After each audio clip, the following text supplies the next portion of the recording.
తాజా 30 supreme court Tata గ్రూపుకు shock ఇచ్చింది.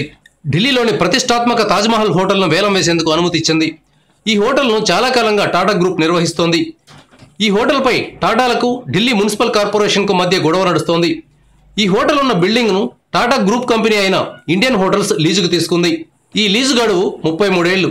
ఈ గడువు 2011లో పూర్తయింది. అప్పటి నుంచి 9 సార్లు ఢిల్లీ మున్సిపల్ కార్పొరేషన్ గడువు పొడిగించింది. కానీ రెంట్ ఎంత కట్టాలి అనే అంశంపై రెండు పార్టీల మధ్య ఏకాభిప్రాయం కుదరలేదు. దీంతో ఢిల్లీ మున్సిపల్ కార్పొరేషన్ తాజ్మహల్ హోటల్ను ఖాళీ చేయాలని కోరింది. ఇందుకు ఇండియన్ హోటల్స్ నిరాకరించింది. దీంతో ఢిల్లీ మున్సిపల్ కార్పొరేషన్ సుప్రీంకోర్టును ఆశ్రయించింది. తాజ్మహల్ హోటల్ ఉన్న బిల్డింగ్ను వేలం వేసేందుకు అనుమతించాలని న్యాయస్థానాన్ని కోరింది. ఈ కేసుపై సుదీర్ఘంగా వాదనలు జరిగాయి. చివరకు సర్వోన్నత న్యాయస్థానం ఢిల్లీ మున్సిపల్ కార్పొరేషన్కు అనుకూలంగా తీర్పిచ్చింది. ఆన్లైన్లో తాజ్మహల్ భవనాన్ని వేలం వేసేందుకు అనుమతి ఇచ్చింది.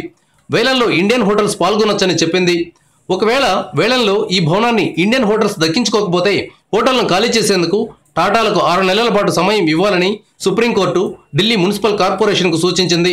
సుప్రీం తీర్పు కారణంగా ఇండియన్ హోటల్ షేర్ ధర 2% నష్టపోయింది. 126 రూపాయల దగ్గర ముగిసింది. Thank you viewers. ఈ వీడియో మీకు నచ్చితే లైక్ బటన్ టచ్ చేయండి. తాజా 30 ఛానల్కు సబ్స్క్రైబ్ చేయండి.